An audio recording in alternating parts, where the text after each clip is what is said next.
आपका दोस्त अर्पित Chaudhary SSB video tutorials में एक नए वीडियो के साथ। और जैसा कि आप लोगों से मैंने वादा किया था कि मैं इस अपकमिंग संडे से अपने जीके ट्यूटोरियल वीडियो की लॉन्चिंग कर रहा हूं, तो आज हम जीके ट्यूट के ऊपर बात करेंगे। इससे पहले मैं बताना चाहूँगा साथियों कि बहुत से लोग मुझे व्हाट्सएप और कमेंट्स में लिख रहे हैं कि सर रिटन टेस्ट के बारे में बताइए जो यूपीएससी कंडक्ट करता है, उसमें हम रिटन क्लियर नहीं कर पाते। तो मैं इसलिए अपने एक पोर्टल पर काम कर रहा हूँ, ठीक है दोस्तों। उसके अंदर आपको रिटर्न के लिए भी हेल्प मिल जाएगी बहुत सारी, ठीक है। जो मार्च के एंड तक मेरी कोशिश रहेगी, मार्च के एंड तक या बीच में मैं उसको लॉन्च कर सकूं, पर अभी मुझे थोड़ा टाइम चाहिए जिसके ऊपर मैं वर्क कर रहा हूँ, ठीक है साथियों। तो आज हम जीके ट्यूट के बारे में बात करेंगे। सबसे पहले साथियों जो डीके ट्यूट का हमारा टॉपिक है वो साउथ चाइना सी डिस्प्यूट।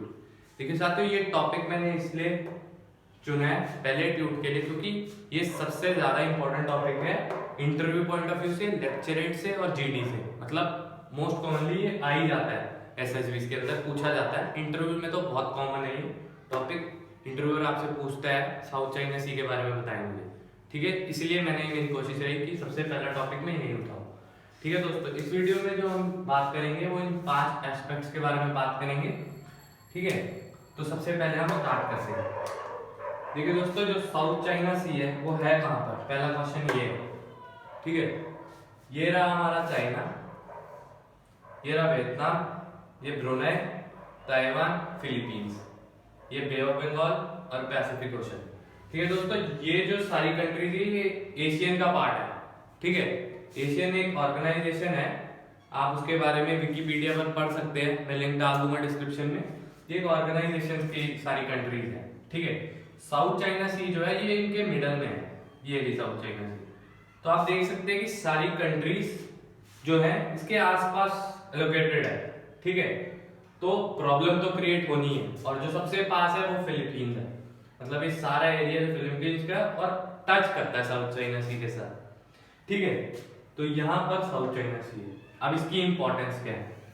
इसकी इंपॉर्टेंस ये है कि साउथ चाइना सी जो है वो एक तो पहली बात जो मेजर जो है इंपोर्ट एक्सपोर्ट की जो सी रहती है, सी रूट रहता है, वो साउथ चाइना सी से रहता है, ठीक है। और इसके अंदर बहुत ज्यादा कंटेंट में मिनरल और प्रेजेंट है जो बहुत कीमती है।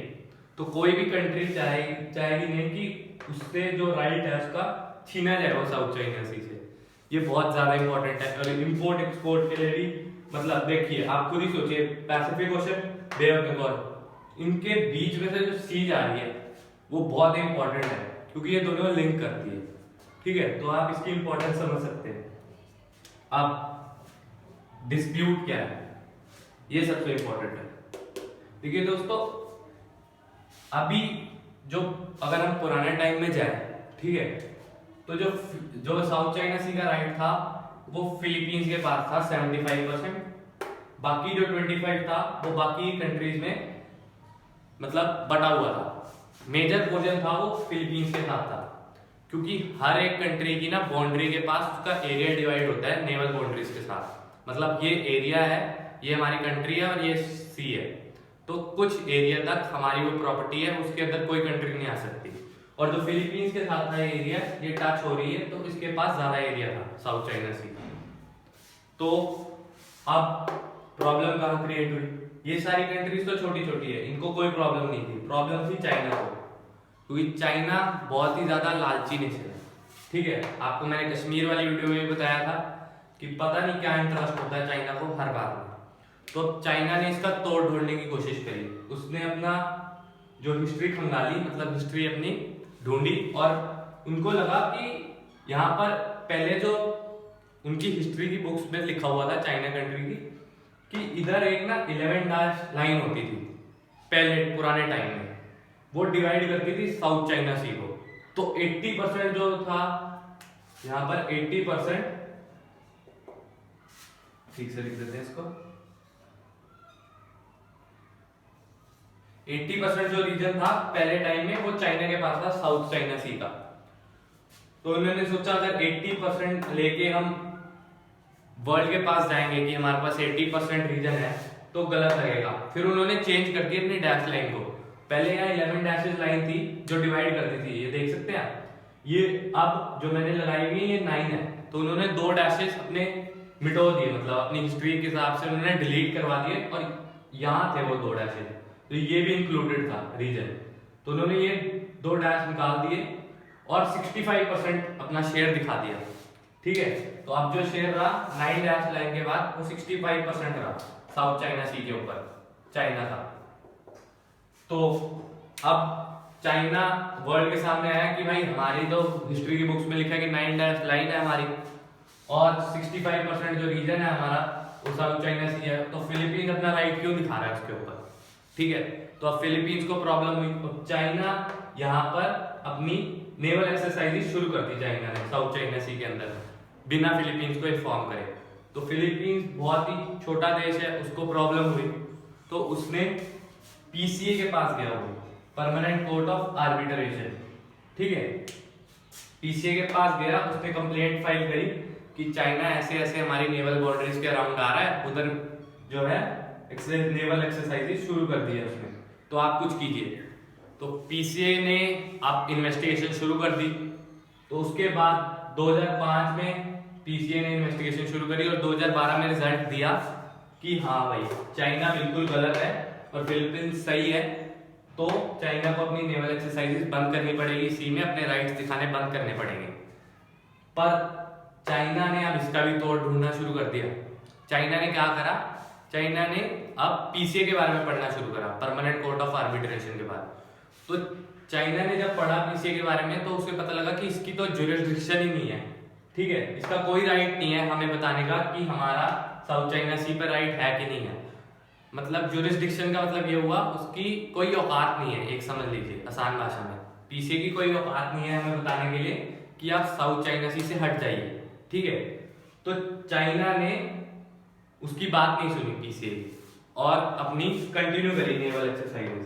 ठीक है, तो फिलीपींस को प्रॉब्लम होती रही, उन्हें यूएन के पास भी गए। तो अब ये केस यूएन के पास है, उधर बहस चल रही है कि क्या रीजन है जो चाइना एक्सरसाइज शो कर रहा है अपनी, हम हिस्ट्री पे जाएं कि ना जाएं चाइना की, तो इसके बारे में बात चल रही है। ठीक है दोस्तों, तो ये पीसीए अवार्ड था, ये पीसीए की रूलिंग थी। अब इसका इम्पैक्ट ऑफ इंडिया क्या है, मेन मुद्दा क्या है। ठीक है, जो हमारे से क्वेश्चन इंडिया में चल रहा है कि इंडिया का इम्पैक्ट क्या है उसके ऊपर। ठीक है, इंडिया देखिए डायरेक्टली तो कहीं भी इन्वॉल्व नहीं है इसके अंदर, पर इनडायरेक्टली इंडिया का फायदा भी है और लॉस भी है। ठीक है, मैं आप समझाता हूँ आपको। अगर यूएन के अंदर मीटिंग बैठती है और सारी कंट्रीज को बुलाया जाता है कोई भी डिसीजन लेने से पहले, और मेजोरिटी अगर किसी भी सपोर्ट में रहती है तो वो डिसीजन फाइनल रहता है। ठीक है, और फिलीपींस चाहता है कि इंडिया उसकी साइड ले और चाइना चाहता है कि इंडिया उसकी साइड ले। अब चाइना इंडिया को लालच देता है कि आप मुझे इस साउथ चाइना सी के केस में हमें अपना सपोर्ट दें तो हम आपको एनएसडी न्यूक्लियर सप्लाई ग्रुप में अपना सपोर्ट देंगे। ठीक है, और फिलीपींस कहता है कि हमने आपसे डील साइन करी है मिलिट्री एक्सरसाइजेस की, तो आप हमारी साइड लीजिए। अब इंडिया जो है वो कंफ्यूज्ड है। ठीक है, इंडिया को बेनिफिट तो है साउथ चाइना सी से। ठीक है, अगर वो फिलीपींस की साइड ले तो उसको ज्यादा बेनिफिट है। क्यों? क्योंकि जो सारा इंपोर्ट एक्सपोर्ट है वो पैसिफिक ओशन से बे ऑफ बंगाल, जो इंडिया का जो सारा इंपोर्ट एक्सपोर्ट रहता है वो पैसिफिक ओशन और बे ऑफ बंगाल के बीच में रहता है। ठीक है, तो इसलिए जो मेजर इंपैक्ट है वो इंडिया पे पड़ेगा। ठीक है, चाहे डायरेक्टली नहीं पर इनडायरेक्टली जो इंपैक्ट है वो इंडिया पर भी पड़ेगा। ठीक है, तो यूएन में जो कंट्रीज बैठी हैं कोई ना कोई तो डिसीजन लेंगी और होपफुली जो रहेगा वो डिसीजन फिलीपींस के केस में ही रहेगा। ठीक है दोस्तों, तो ये था हमारा जीके ट्यूब। ठीक है, मेरी इस वीडियो को शेयर करिए और मेरे चैनल को सब्सक्राइब करिए, थम्स अप देने मत भूलिएगा। ठीक है, तो आपसे हम मिलेंगे अपनी नेक्स्ट वीडियो में, तब तक के लिए जय हिंद।